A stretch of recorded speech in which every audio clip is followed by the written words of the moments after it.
I'm Bob Shrum, the director of the Center for the Political Future here at USC Dornsife.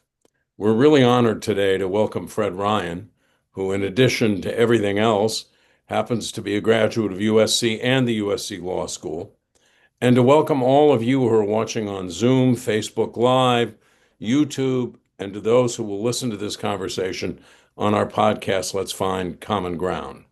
Fred and I will talk for about 45 minutes. I will leave 15 minutes or so for questions at the end. Please put your questions in the chat. Fred was only 27 when he became an assistant to the president under Ronald Reagan. He was there until 1989 and then served as President Reagan's chief of staff after he left office. He was a moving force in the creation of the Ronald Reagan Presidential Library. He's also the founding CEO of Politico and the publisher and CEO of the Washington Post. Currently, as chairman of the Ronald Reagan Presidential Foundation, he is leading the launch of its new Center on Civility and Democracy. Fred, let me start with this.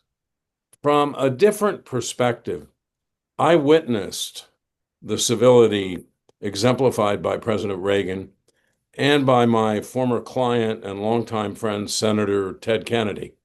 He was the liberal lion of the Senate, and Ronald Reagan was Mr. Conservative. They had their disagreements, yet they found places to work together. And when the JFK Library was in financial trouble, President Reagan volunteered to be the guest of honor at a fundraiser at Senator Kennedy's house and added that he would make sure a lot of deep-pocketed Republicans were there and wrote checks. Can you discuss Ronald Reagan's attitude toward political leaders who might differ with him, but whom he never saw or treated as enemies?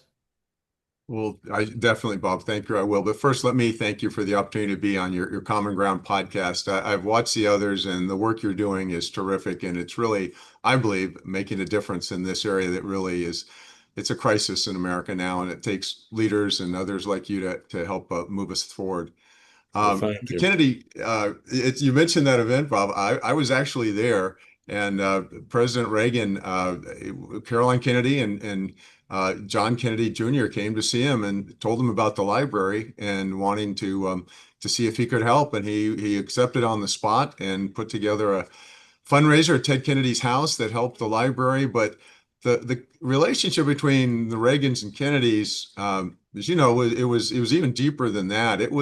I remember when President Reagan first came into the White House, Congress had passed a law to give the Congressional Gold Medal to Robert F. Kennedy, and it had set unpresented during the Carter administration for I don't know what the reasons were, but here comes a Republican president. One of the first things he does in the Rose Garden in the White House is present this medal to Robert Kennedy. And then the Ted Kennedy relationship was famous in the sense that they disagreed on a lot of things, but they could get together and tell Irish jokes and find common ground on a personal level. And one thing, I don't know if you were there, Bob, when the Reagans invited Ted Kennedy to come to the Reagan Presidential Library, and he was there. I was actually out there for it, and he got there early, and he took a tour of the library. And some guy came up to him and said, "You know, you look a lot like Ted Kennedy. Have you ever been told that?" And he said, "Yes, I've been told that many times." And the guy turns to him and says, "You poor bastard."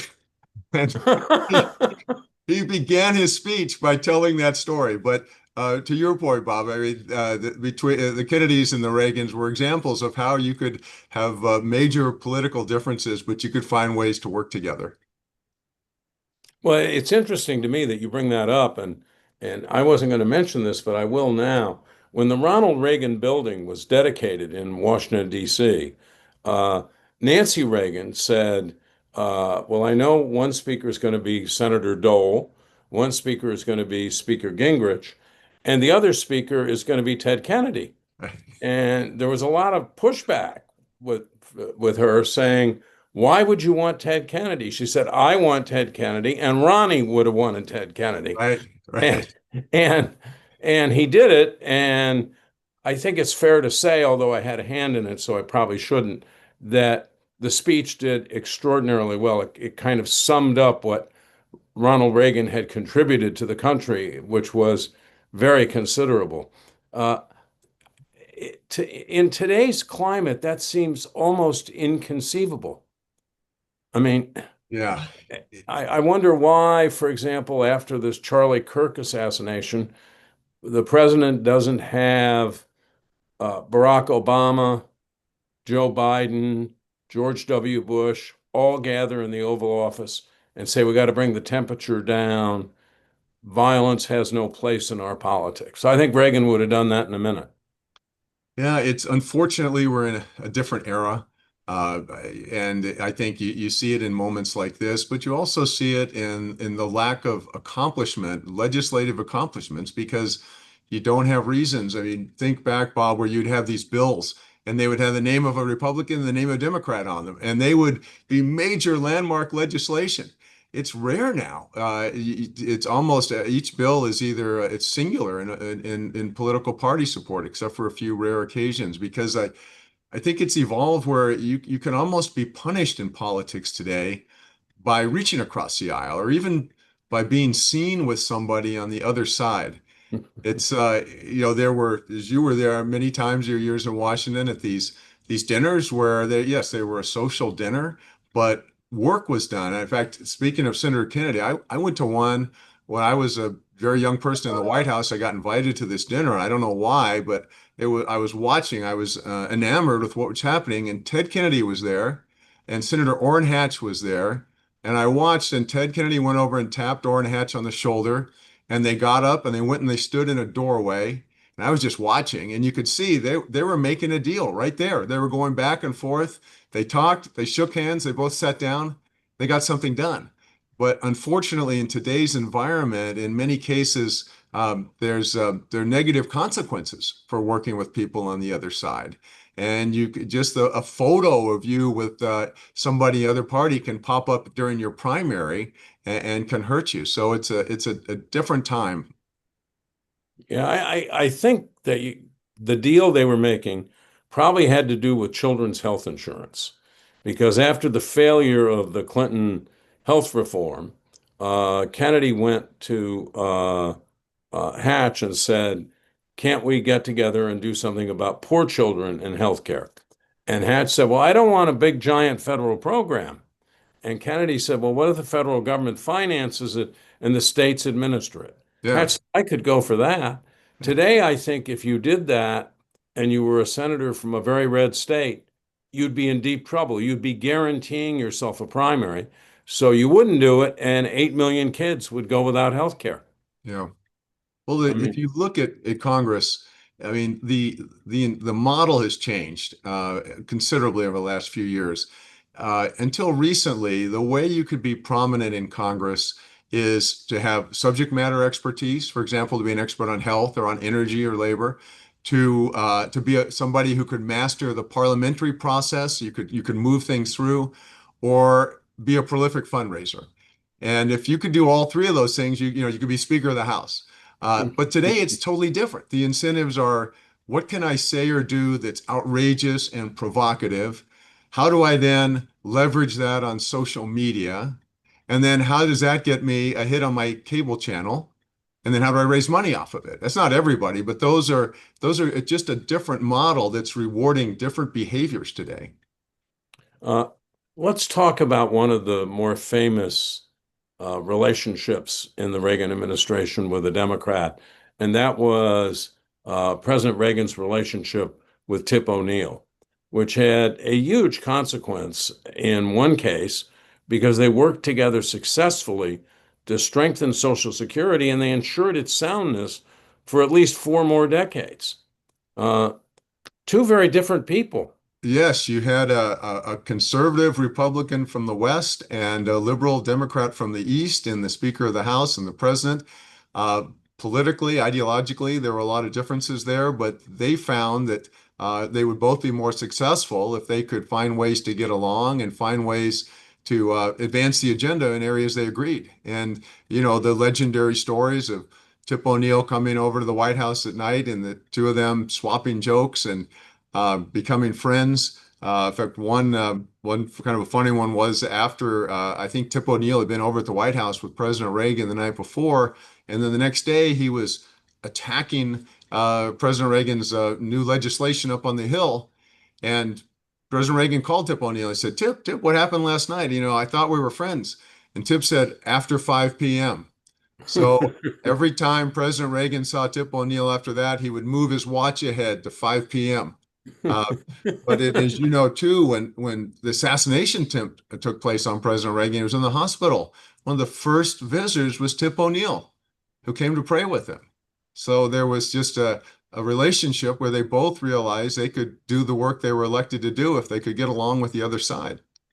Yeah, can you? I want to get to the bottom line question here in a minute, but first, can you provide some other examples of how President Reagan manifested civility in the way he governed, negotiated, and decided great issues?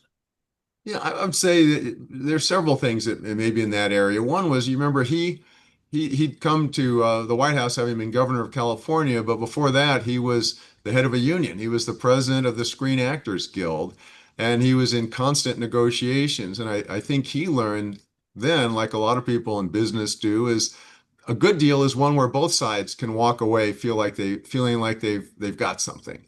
Today in business world and tech world, a win-win is what everybody strives for. Unfortunately, in politics, it's not enough to win in some cases. You have to show that you humiliated your opponent and they got nothing. But President Reagan brought that with him. I think he had a saying that he would mention to those of us on the staff when the negotiation was taking place. He would say, if you can get 80% of the deal, take it. That's a win.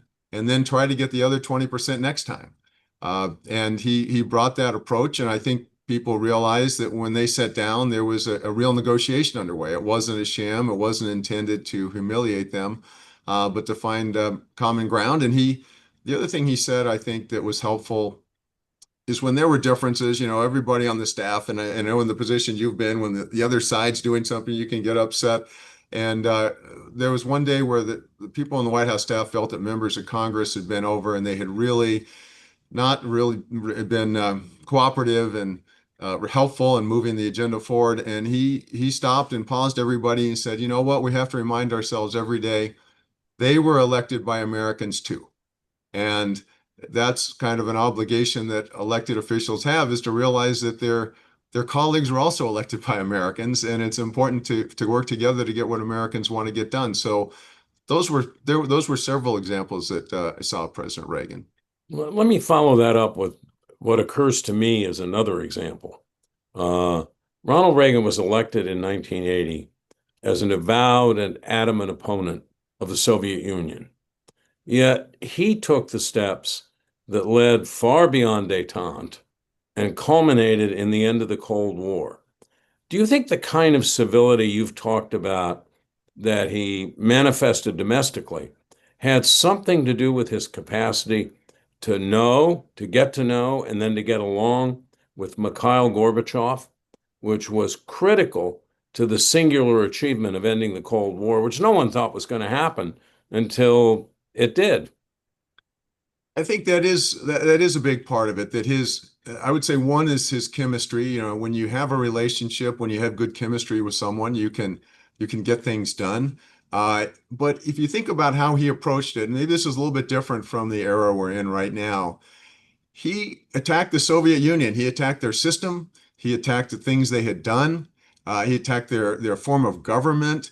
He even called them the force of evil on the world. But he never attacked Gorbachev personally. He left that open. He left the door open to form a personal relationship. And I think because they were able to do that, they were able to negotiate and they were able to find areas of agreement and compromise. And they actually built a very close relationship. As you know, many years later, when Ronald Reagan's library was open and he got a huge piece of the Berlin Wall there, Mikhail Gorbachev came over to dedicate it with him. And then when President Reagan passed away, Mikhail Gorbachev was there sitting in the front row at his funeral. So I think the lessons that from Ronald Reagan then was, if you can attack your opponent's ideas, You can attack some of the things they've done, but if you can keep the relationship such that you have not attacked them personally and ruined the chance to engage personally, you can get some things done. Yeah, why do you think he had this instinct for civility? And why do we seem to have largely lost it in recent years? Well, I would say why he had it. I think he was born in the era of the greatest. He was part of the greatest generation, and that was a value that was instilled in people then. We were united as a country. We won a war together. We saved the world together, as that generation did. He was from the heartland. I think that was something that was instilled in him. His family, his mother particularly, very instilled great moral values in him. So I think he brought a lot of that. Um, to me, the second part, which you ask, why have we lost it? How have we lost it? Well, that's one thing we've been studying here at this Center on Civility and Democracy, and I mean, there's a handful of reasons, and one of them I mentioned is just I think the behavior of certain elected officials, like I talked about in Congress, and how that model has changed. But a couple of the other things that I believe have gotten us in the situation we're in. One is the media. The media, and I say this having been the publisher of the Washington Post and the CEO of Politico, organizations that are trying to do the right thing, trying to be as fair and objective as possible. But there's a media model that has emerged where you play to one side and you build loyal viewers, loyal readers by doing that. And I mean, how many times do you turn on a cable channel and it begins by telling you how terrible those people on the other side are and what they have done today? And for the next hour, if it's an opinion show, you'll hear about it, even the left or the right, about what those terrible people have done. And it causes you to just view, rather than disagree with ideas, you view these as just as bad people. And that's a business model. And it's fueled by outrage. If to get revenue, you need viewers or readers, and to get viewers or readers under that model, you need outrage. So part of it is the media model. I would say another part is social media. Social media is, it's driven in very large part by outrage, with algorithms that are designed to give you another hit of digital dopamine just to keep you on a little bit longer and to pull you a little deeper into the social media, and the longer that you're on there, the more they pull you in, the more money they make off you. It's a commercial model, but the results are, I believe, very damaging. And even some of these terrible instances we've seen lately, the social media habits of some of these people are something that has, in many respects, may have contributed to the problem. So the social media models there. And then I would say the way politics has changed, that's contributed to it, in the sense that gerrymandering is creating districts across the country that are just pure one party or the other. And I saw a stat that got my attention. 25 years ago, 44% of Americans lived in swing districts. Today, it's 9%. So these are safe districts. So when the races take place, there's no incentive to say, you elect me and I'll work with people on the other side. The incentives are to show how true you are to your base. So it's causing people to be who don't have an interest in working on the other side to get elected. And then finally, I would say, and look at the gerrymandering. That's not a politician versus politician thing. That's a politician versus Senate citizen thing. It's politicians arranging districts in ways that people have fewer choices. So that's a problem. And then the other thing I would just say is it's a lack that's contributing to this is a lack of our knowledge of our history as a nation. And we had we were talking earlier about RISE. This conference is taking place here at the Reagan Institute today, where we have educators and elected officials, and the Secretary of Education, Linda McMahon, was here this morning, and they were all citing statistics about the decline in knowledge about how our government works, our history as a nation, and even these statistics that we've all heard about, how few people can tell you, how 40% of Americans can tell you all three branches of government, and 20% can't even name one branch. So that combination of things, I think, has helped move us to the direction that we find ourselves in now. Yeah. I'm going to talk some more about the Center on Civility and Democracy, but first, since you brought it up, let me ask you, how did you cope at Politico and the Washington Post with this clickbait, social media driven world and still deliver a product that you thought met the kind of journalistic standards that every media outlet ought to meet? Well, one thing we tried to do, and you get criticism every day. In fact, I asked to get to see every letter and to get a summary of every email. And to be candid, about 50% of on any given day, 50% were saying we were too conservative, 50% were saying we're too far to the left. But what you try to do is you have thoughtful journalists who will report the facts. You have your opinion pages, but you try to be as true as you can to that. But journalists, you talk about the lack of civility. I mean, journalists are feeling this. They're on the front lines. I mean, the time that I was at the Post, we had journalists killed, imprisoned, shot at, and then let alone the terrible doxing on social media, where it can be brutal, particularly to female journalists, to be candid. But it's and we're in this environment where, in order to have a healthy democracy, we have to be able to agree on some facts. The only way we can agree on the facts is if we have some trusted sources of information. And I think that's one of the problems we're seeing is that we're all not going to trusted sources necessarily. We're going with sources that reinforce what we want to hear and that are echo chambers. And that makes it more difficult for our democracy to work when you're debating something and you can't even agree on what the facts are that you're trying to debate. Well, today, everybody is their own network Yeah, if they choose to be, and they can find people who only agree with them. But let's talk about the Center on Civility and Democracy. It's very similar to the mission here at our center. I think it echoes in a really important way the example of President Reagan. Can you tell us more about it, what you're doing, and what you hope to accomplish?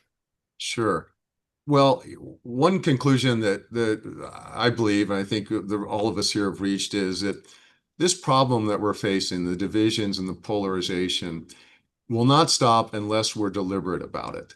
I'll tell you the reasons why. There's in the past, there was the expression that time heals all wounds, and we might be mad at somebody or mad about something, but with the passage of time, things would change. But today, in this digital environment, particularly with social media, our differences get reinforced and they get compounded. And it's almost like example I would give is if you were mad at somebody, your natural tendency would be with the passage of time, you'd want to make up, forget about it, move on. But if you had somebody who was constantly whispering in your ear 24 hours a day, that person is bad, that person is evil, they're worse than you think they are. That's a roadblock to making things, to helping you move past your differences. Well, today, social media and other platforms on the internet are those roadblocks. There's not a natural off ramp to get out of this polarization, this division. So unless we are deliberate about it, unless organizations like yours and the one that we've started here focus on it, our concern is that it's not going to change. So we launched this about 2 years ago. It's totally nonpartisan. We work Democrats, Republicans. It's something that we focused on really three areas that what we've defined. One is we call finding common ground, which exactly what you're doing in the name of your podcast. But it's to bring people specifically from opposite sides together to talk about where put out their differences, yes, but then how they can work together for the common good. We've had elected officials, governors from opposite parties come together. We've had people in the sports space, Army, Navy players. So they play hard on the field, but when they walk off, they're on the same team. We had the USC UCLA rivals just before the game talking about, sports is not a place where you want to destroy your opponent. You want to win, but you want them to come back next year and play again. So one area we've been working on is called finding common ground. The second, the way we define it is promoting civil discourse. And there's just a lack of it in the digital era that we're in right now, and particularly with the anonymity that the internet provides and the platforms provide. People will say things and they'll do things that they would never say face to face. They would never do it if they were looking you in the eyes.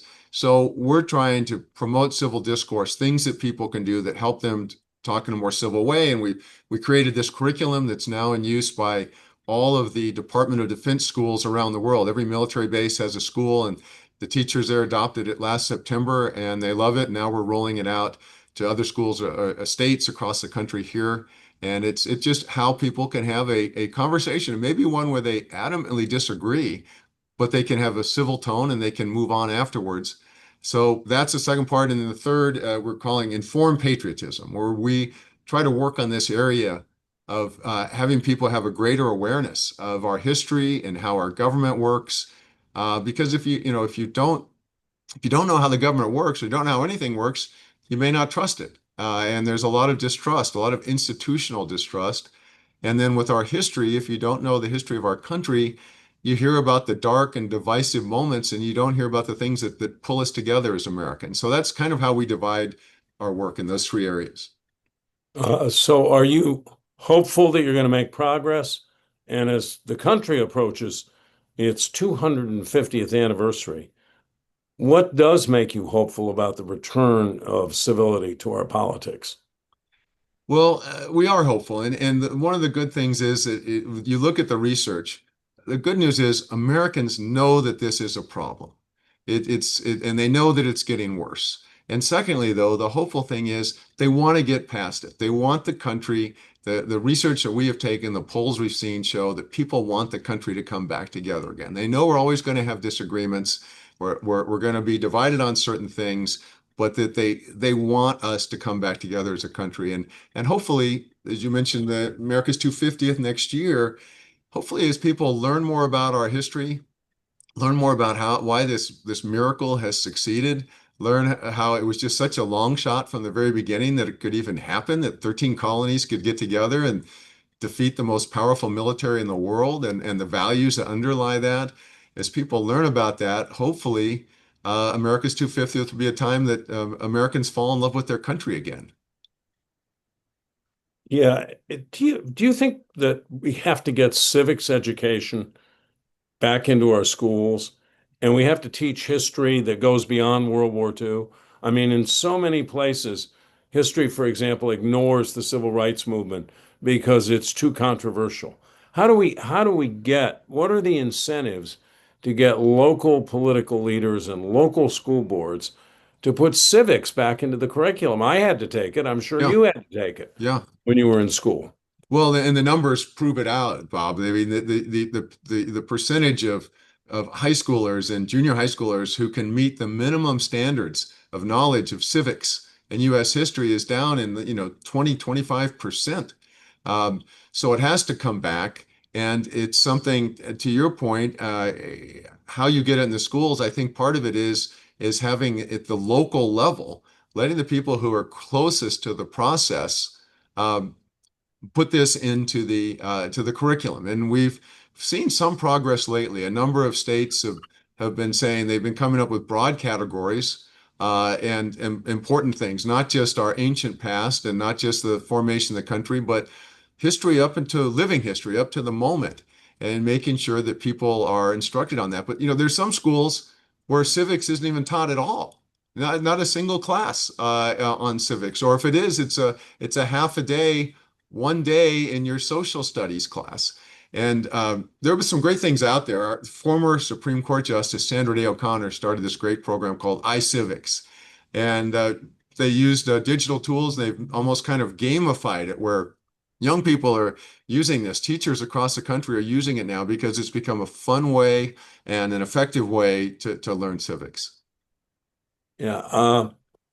Let me come back again to political leaders, because we talked a lot about Reagan, but President Eisenhower dealt all the time with Lyndon Johnson when he was majority leader in the Senate. They got a lot done. Yeah.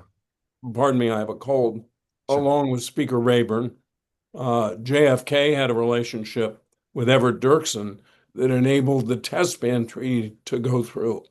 And you can bring that up to Barack Obama, John McCain defending Obama during the 2008 campaign when Right. somebody said, you can't trust him, he's an Arab. And McCain grabbed the microphone back and said, that's wrong. He's a good family man. And he got booed by his own audience, Right. with whom I happen, And I pardon me. know that moment, Bob, you mentioned, I mean, that was an example of political courage, even at the risk of losing the crowd. Because sometimes they want that red meat. Basically, they come in and they want to hear harsh rhetoric. But John McCain stood up and said the right thing, and I think a lot of people had additional respect for him because of that. And she mentioned Barack Obama and Speaker Boehner. They found ways to get things done, even though they disagreed on a lot. I think we have to get out of this model where the goal is to make your opponent lose, uh, and back to the model where both sides can win. I don't know in any business deal where you don't want to do a deal where both sides can walk away and get something out of it and claim some credit, even though maybe they redo the deal again in the future and somebody else gets something that they didn't get the first time. Uh, so let me turn to some audience questions here, Sure. because they're kind of interesting. Michael Silva asks, "We say greatest generation, but it seems some of the most experienced insiders, who happen to be the oldest, drive the division, aren't promoting collaboration, and put out what's wrong with the younger generation. It seems as if our elders have been able to use the social systems and bargaining agreements to their benefit, and the promise of future benefits beyond the individual and the greater societal good." In other words, older folks have actually been very involved in making and creating these divisions using some of these new technologies. Yeah, How did this happen? well, that's a really important question is how we got here. And some people go back to the Vietnam War era and at a time when institutions were under assault and we were divided. And that was a change. One thing, if you look back in our history, uh, America was built because we were forming institutions. De Tocqueville, when he traveled across America, talked about these community institutions that were building farms and helping people in need, and institutions were our strength, but we've gotten to the point now where there's very little respect for most of our institutions. So you could say it happened back in the Vietnam era. Another kind of moment is people say, did this happen back during when the battle started up over Supreme Court confirmations, where for so many years you like Sandra Day O'Connor was confirmed 99-0 on the Supreme Court, and today it's going to be, and probably for the foreseeable future, it's party lines. And so that was a time when tensions rose. Or some people point more recently and say, is this the kind of the competitive culture war between wokeness on the left and MAGA on the right? But there are probably pieces of this over that have all been put together over the years.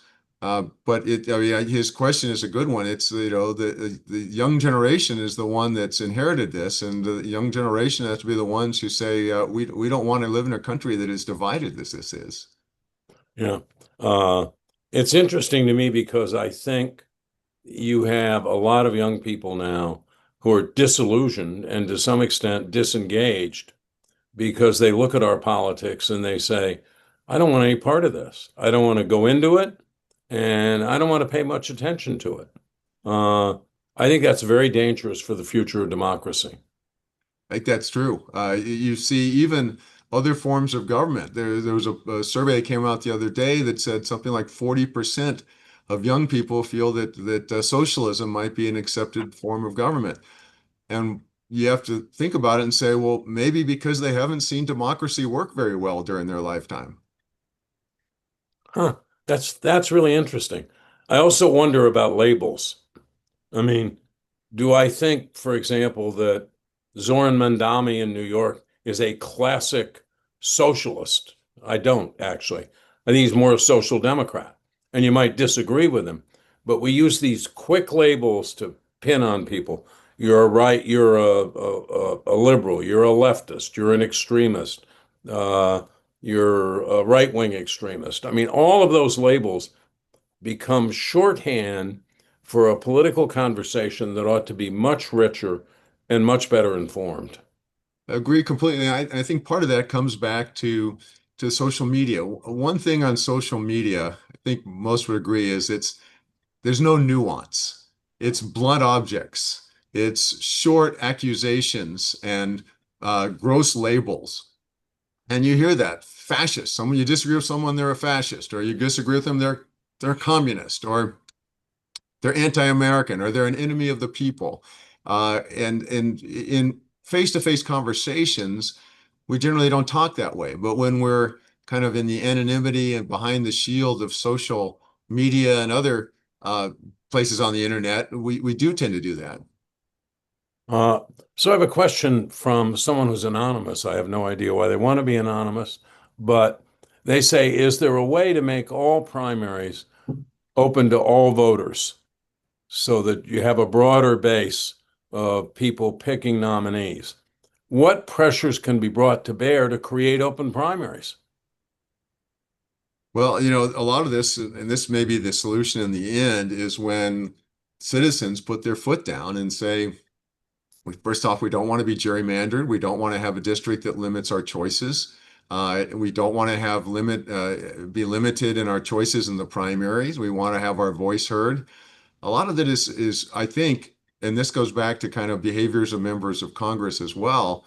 It's the citizens holding them accountable. If the incentives change, political figures, my observation, they react to what the incentives are. If the incentives change and their constituents aren't satisfied with what they're doing, they may just change it. It's kind of like it's unfortunate in these town halls recently because they've no congressmen they don't want members of Congress don't want to do them because they become these loud shouting matches. But if we can get past that, I think a benefit of a town hall would be to go in and ask your elected official what they have gotten accomplished, not how bad the other guy is, not about the fight they're fighting, but what have they gotten accomplished for you?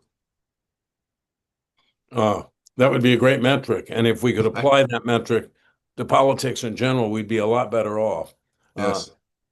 Derek Lehman wants to go back to what we were talking about earlier and say, as a former chief of staff to President Reagan, what do you believe was the secret, if there was one, to the successful partnerships he built with people across the aisle? And can that be, how do we get back to that today? Can it be replicated today? I think so. It's you have to be deliberate about it. I am concerned that if you look at the recent departures from Congress, some of the people who are leaving are the ones who've tried to do that, and that's concerning because we need more people who come there to to do the people's work and to try to find ways to serve all the people. But I think it's deliberate. You see it ironically in some of the people who have either seniority or strong margins in their districts. They can take the risk, so to speak, of being willing to reach across the aisle and work with somebody from the other party. Uh, but it's challenging and it can be punishing. And it's the concern, I think when you get members of Congress one-on-one, you realize their views really are not that dramatically different.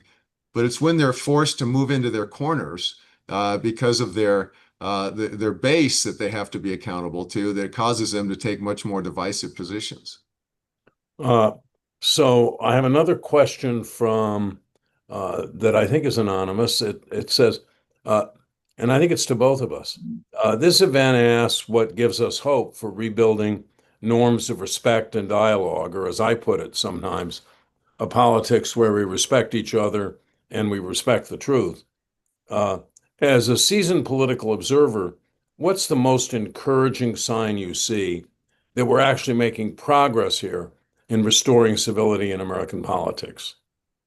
Well, I would say one very encouraging sign is that people want it to come back. As I mentioned earlier, that surveys show that people have had enough of it. They want it to come back for many reasons, including the fact they're seeing a new generation of Americans who either are not interested or don't trust our political system. But one encouraging thing is that all across the country, people are starting grassroots programs. We are, and that's one thing we've tried to do with this Center on Civility and Democracy is highlight those different groups, whether it's the Braver Angels, it's in the classrooms across the country.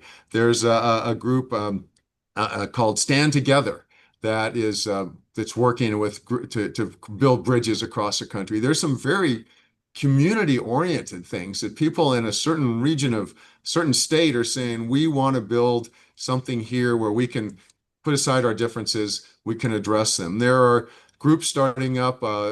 One Small Step is an organization that connects people with totally different political views to have a conversation. They get on, they spend 45 minutes or an hour together, and their surveys, the results have shown that people come together with a better respect for people on the other side. So I would say the encouraging thing is we're not ignoring this. Americans are not ignoring it. Americans are trying to come up with solutions. Some have become big and are growing, and some are very small grassroots type thing, but that provides encouragement. Yeah, I sense a lot of people, if you look at the polling data, really don't like the polarization of our politics. They Right. really want to find some kind of middle ground, or at least if you can't find common ground, a place where you disagree while treating your opponent as an opponent and not an enemy. Uh, I was struck this last week, and some people might not expect me to cite him, with Senator Ted Cruz out there defending free speech and Okay. saying it's pretty clear what we have to do here, and we can't censor people, and freedom of speech isn't just the speech you agree with. Now, to Right. me, that was a very hopeful sign. And I've seen it from some other people who would call themselves conservative. Uh, Speaking of the events of the past week, uh, someone who I think his name is Al Smith says, which is, of course, a storied name in American politics. Right. Do you think the Charlie Kirk assassination will change things, or are we going back to finger pointing and toxic discourse? I think it can change things if we are willing to let it be a defining moment that causes us to rethink the way we do things, rethink the way we seem to be forcing ourselves into corners. It can be, but what we've seen so far, and we saw this with the assassination attempt on President Trump, and we've seen it others before the facts are even known. People at the far ends of both sides are pushing conspiracy theories, and they're using it to divide us further. And one thing we haven't talked about, but I think is very important to this isn't just domestic uh, people offering thoughts that are dividing us. Our adversaries, the Russians, the North Koreans, the Iranians, the Chinese, they're all over this. Shortly after both the attempt on President Trump, the assassination in Minnesota of the elected officials there, the burning of Governor Shapiro's house, and most recently Charlie Kirk, they have filled the internet with theories that are meant to further divide us as Americans. Uh, that's very interesting because while you and I and the folks at both our centers are trying to push the rock up the hill, you have all this other stuff on the other side. You have AI, which can create completely false, but they look believable images that prove that somebody did something when they didn't do it at all. Yeah. Uh, you have a vast proliferation of misinformation. I mean, I've said to people in my class that in 1962, if someone had gone up to Walter Cronkite at CBS and said, "Look, the John Birch Society, that's a group, and they're going to hold a press conference here in New York today and say that President Eisenhower was an asset of the communist conspiracy, and President Kennedy is a socialist, how many cameras should we send? Cronkite would have replied by looking up and saying, "You're fired." Right. Uh, but we've lost any gatekeepers that can, I mean, the Washington Post used to be a gatekeeper. The New York Times used to be a gatekeeper. CBS, NBC used to be gatekeepers. That's all gone. So who's going to guard the gates? I mean, or are Well, we just going to have every single, the Russians, the Chinese, and every single crackpot being able to put stuff out there that gets picked up by everybody and believed by many? that's one of the challenges and the results of the internet age that we're in. It wasn't long ago that the ability to reach people was limited to those who owned a newspaper or had a broadcasting license. But now we can all have access to the same distribution, which it makes it very hard to be a gatekeeper or uh, to in a pool of disinformation to break through with as accurate reporting as you can. And you mentioned our adversaries. These are military style projects that these countries have. This isn't just a few guys in the basement with a club that's doing this. They're devoting serious resources to experts to create disinformation to push on the platforms that Americans are consuming information on to further divide us. Uh, so another anonymous person asked, we both have USC, you both have USC connections. What do you see as the role of higher education in addressing the systems that drive polarization, such as the ones you mentioned, social media, gerrymandering, closed primaries? Well, it's in the last couple of years, there's been quite a focus on universities and both how uncomfortable ideas are shared and how people are treated as individuals who you have differing points of view with. And I think universities have their work cut out for them. I was just at our Rise Summit, just met with the head of a major university who was here, and the universities realize this is something that needs to be addressed. And they are working at how you can create something that fulfills the mission of university, which is to present you with a wide range of ideas that make you uncomfortable, that you're not used to, but at the same time that respect provides the ability to respect those and the right of those who wish to deliver those ideas. And I think some universities have gotten a little too far where there's a point of view that's acceptable, and some students feel that they have to either be quiet about how they feel, or they have to toe the line, or they feel uncomfortable when they speak out. So I think the universities are making an assessment of that, and it's a very important thing for them to do. Yeah, I agree with that. I think universities need to make people uncomfortable, not conforming. If you're not challenged, how are you going to learn to think critically? I Right. mean, as Senator Kennedy once said to me when he was hiring someone, I said, "Well, he's a pretty outspoken person. He's going to disagree with you sometime." He said, "That's fine. I can agree with myself." He said, I need some people around who are going to tell me the other side of the story." So I think that's very true. Uh, that universities have to say to students, "We're going to challenge you." And if we don't challenge you, we're making a mistake. And if we don't let you speak up, we're making a mistake. Uh, so I'm not for creating a culture where universities just celebrate the status quo or celebrate whatever the prevailing idea is. I'm for a culture where universities become a peaceful battlefield of ideas. Yes. Uh, There's that's I'm sure the Calvin principles that came out of the University of Chicago a few years back that I think a lot of universities are revisiting, where they're saying that they should be a home to ideas and a place where people can criticize ideas, but the universities themselves should not be the critics. one other institution we've been asked a question about. Uh, what's being done within Congress, if anything, to encourage more bipartisan work? Are party leaders ready to do this? And what advice do you have for them on getting their members to put the country over party?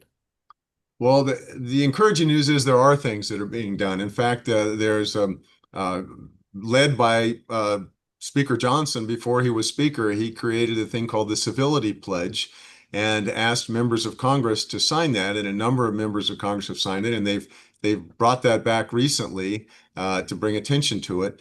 There's a group, you spoke earlier about Tip O'Neill and Ronald Reagan. There's a group called the Reagan O'Neill Society. They get together, they're Democrats and Republicans, and some of them pretty far apart.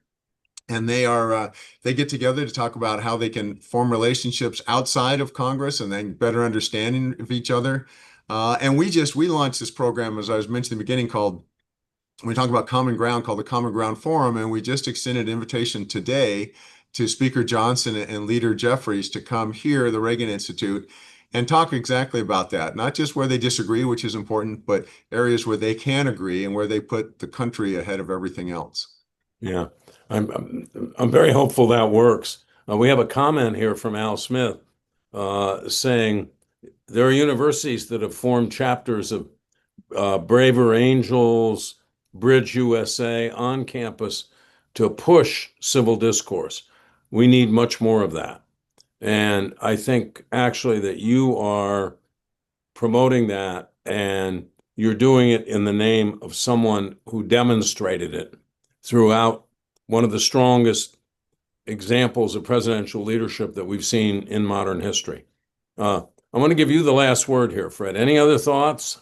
Well, just to that last point is that those groups, the Braver Angels and the bridging groups and others, they are part of the solution. And people who are asking, the students who are watching, you can form that on any campus. So the solution here, I think, is going to be the generation of young people who are now in college who say they want a better system that they can be part of. And I just wanted, Bob, back to you to say it's great to see someone with your experience and your knowledge in the space leading something on a college campus, teaching classes, but also doing wide-reaching podcasts like this. It's a pleasure to be able to join you on it. Well, thank you very much. And I want to thank you for a terrific conversation. Thank everybody in our audience today and everybody who will hear or see this in the weeks ahead. Believe it or not, by the way, you are all invited to the center's next program at 2 p.m. West Coast time today. It will be a discussion with former West Virginia Senator Joe Manchin about his new book, Dead Center, in Defense of Common Sense, and about the possibility and prospect of finding common ground in a fractured America. That event will be held here on campus in Duterive Hall 116. And again, it will be available virtually and on our podcast, Let's Find Common Ground. On behalf of the Center for the Political Future, thank you, Fred. Thank everyone else, and have a great weekend.